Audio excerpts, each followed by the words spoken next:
తెలంగాణలో అంటేనే దిల్‌కు జానిస్తారు. పార్టీలు, రాజకీయాలన్నది జూడరు. ఒకవేళ రాజకీయాలలో 100 మాటలనుకున్నా, మళ్ళా ఎదురు పడితే ఏమన్నా, ఎట్లున్నవు, బాగానే హుషారున్నవు అని పలకరించుకుంటారు. ఒకళ్ళింట్ల కార్యాలకు ఇంకొకళ్ళు పోతరు.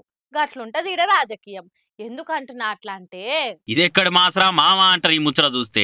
మొన్న మహిళా జర్నలిస్టుల మీద దాడి జరిగింది కదా, అగో నిందితులను పట్టుకొని శిక్షించాలి అని మహిళా కమిషన్ తానికి ఫిర్యాదు ఇద్దామని మహిళా లీడర్లను జర్నలిస్టులను తోలుకొని పోయింది కేటీఆర్ సారు. ఇక ఆడ మహిళా కమిషన్ కు ఫిర్యాదులు కూడా ఇచ్చిర్రు. ఇక అంతా అయిపోయినాక మహిళా కమిషన్ సభ్యురాలు ఉండి రామన్న జర్రాగి అని రాకెట్ తెచ్చి రామన్న గట్టిరు. ఇట్లా అప్పట్లో రామన్న మంత్రిగా ఉన్నప్పుడు మీరు ఇచ్చిన ప్రత్యేక నిధులతోటి ఆఫీసును గింత మంచిగా రినోవేట్ చేసినామన్నా థ్యాంక్స్ అని గుర్తు చేసుకున్నారు. రామన్న కూడా మహిళా కమిషన్ సభ్యులు రాకెట్లు కట్టే వరకు ఖుషి అయిపోయిండు. ఇటువంటి మనం ఇంకేదన్నా చూడగలుగుతామా చెప్పుర్రి? కంసేకం ఊహించను కూడా ఊహించలేము. అందుకే రాజకీయంలో ఎన్నైనా అనుకుంటారు, కానీ ఎదురు పడితే ప్రేమతో ఏమన్నా అని కుశల ప్రశ్నలు అడుక్కొని మాట్లాడుకుంటారు. గ్రేట్ కదా అని అనబట్టిరు నెటిజన్లుగా.